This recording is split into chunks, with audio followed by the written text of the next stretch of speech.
So today is kind of a sad day, but it's been a long time coming. Some of you guys know me for my right-hand drive steel wide body CRX. I'm selling it. I wanted to make this video kind of as like a full disclosure so that last time I mentioned selling it, I had like a cajillion people inbox me about it. It was like kind of overwhelming. So I figured if I make this video, it could save everyone a lot of time, because the reason I'm selling the car is because I'm crazy busy. I got 3 kids and I just can't find the time to get the project wrapped up.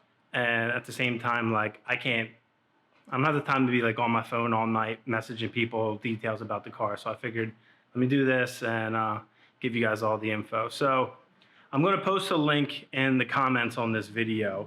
There's a build thread on Honda Tech from when I built this car roughly 17 years ago or so. Which is like the entire layout of how I did the wide body, the whole 9, step by step. So you guys could check that out too. But basically, I want to give you guys like the rundown on the car. It's a project. The car is terrifying to drive. Mechanically, the car is totally done. The body was completely done, minus a couple little finishing touches. But I did it so long ago, it sat around for so long, like it needs to be gone over. There's some failure areas, a little cracking here and there. Nothing major.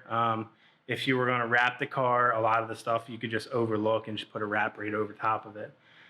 If you know me, you see my builds, my cars. I like everything like super fit and finished very nicely. So my expectations for the car are extremely high, which adds to me not having the time to finish it, because I kind of would just start over at this point.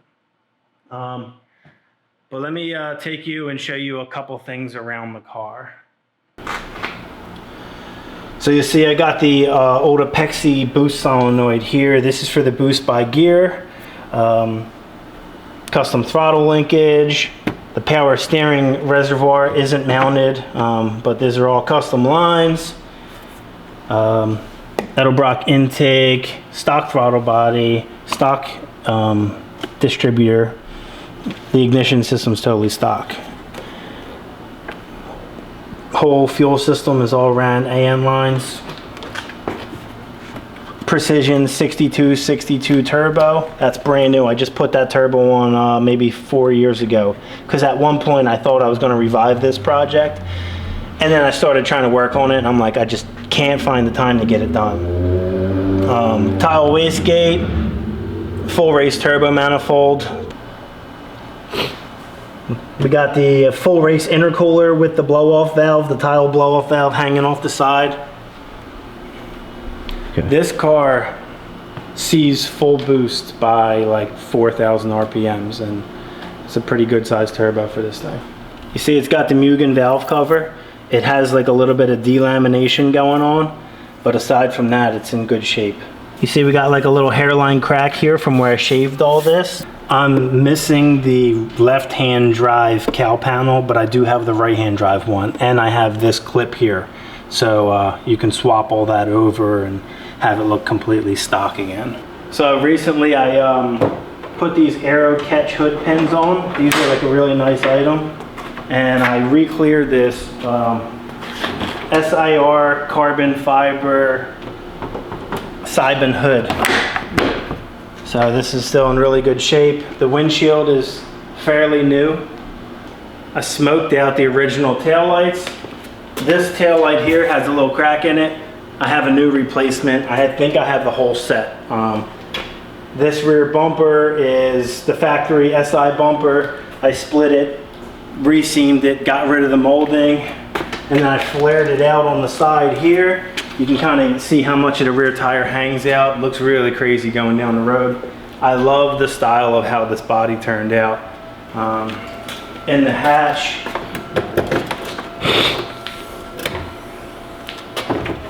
this cargo cover has a little split. They all do this. It's really hard to find one that isn't split, and if you do, they're like, you know, people want an arm and a leg for them. So as far as the interior goes, that's it. The rest of the hatch is complete. All right, so the seats are from a 94 NSX. The dash is in great shape. There's no cracks in the dash. The steering wheel is a Mugen steering wheel. That shows signs of wear. It's got some splitting and things like that. The gauge cluster works, but it's missing the glass lens. But I have a not brand new, but I have a perfect condition additional cluster over in the shop, and I have 2 more dashboards, right-hand drive dashboards. I have a set of flocked right-hand drive door panels for this car from an SIR that are in perfect condition. I don't have the American left-hand drive door panels, but I have everything to put power windows in, which is why I never got good door panels, because I planned on just putting the right-hand drive stuff in. Aside from that, there's no radio in the car. And the sunroof panel is missing the interior headliner, but I have that, and I actually have a complete cut roof with a sunroof assembly in there that's in great shape. So when I say I have everything to finish this car, I mean I have everything, which is all going to go with the car. Okay. Down here I planned on building like a giant mud flap corner piece. I never finished that, so that's something you're going to have to make, or you could just take the factory extension and put it on an angle. The other thing is that the mirror glass on this side is cracked, but I do have another set of mirrors to go with the car. There is a slight crack on the bodywork on this fender. Additionally, there's another one right here and right here. So I have like everything to finish the car. I mean, a whole clip, all the parts. I want $15,000 for the car. I'm not really entertaining any different offers. It's what I want. I know I'll get it. The last time I mentioned selling the car, I had a ridiculous amount of interest, and it's a very complete car, and the parts alone are, you know, $15,000 is a very low number for what I feel this is all worth if I were to part it out or something. So I just want to see the car to go to a good home, somebody that's going to finish it, somebody has the time, and it's something for me that I know I don't have the time to get around to. And if I'm being honest, it's hard to justify driving something like this when I have like the NSX, because they're similar, you know, they're in the kind of the same category, and I prefer to drive the NSX over this car just because every time I drive this car I feel like it's going to kill me. It's a very fast car, slightly uncontrollable, at least for me. The front wheel drive thing is just not my cup of tea anymore, especially when it's making power like this. And additionally, I have a right-hand drive glass top SIR that I imported, that was imported. I bought from a guy in Connecticut, and having that car, it's just I don't really have a use for this one anymore, and not having the time to finish it and everything like that. I just hope that it goes to somebody that's going to finish it, take care of it, and enjoy it, because I haven't done so, and it's just been sitting around for the last at least 10-15 years waiting for me to get to it. Sometimes you got to be realistic, and you know I'm at that point where it's just got to go. So I'm gonna go take it for a cruise and show you guys some of the drivability and everything like that.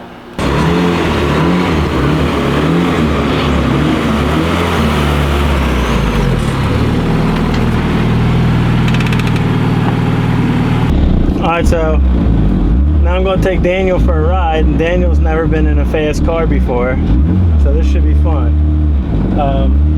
As you can see, fuel gauge works, coolant temp gauge works.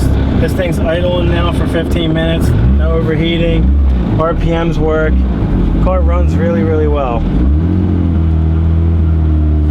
It's rattly, but half the interior is, you know, missing door panels and things like that. Nothing up the center, so that's to be expected.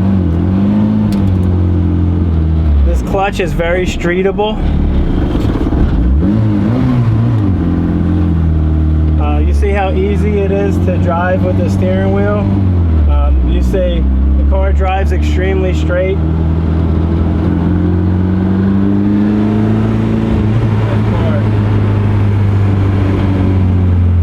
Yeah, the car drives very straight.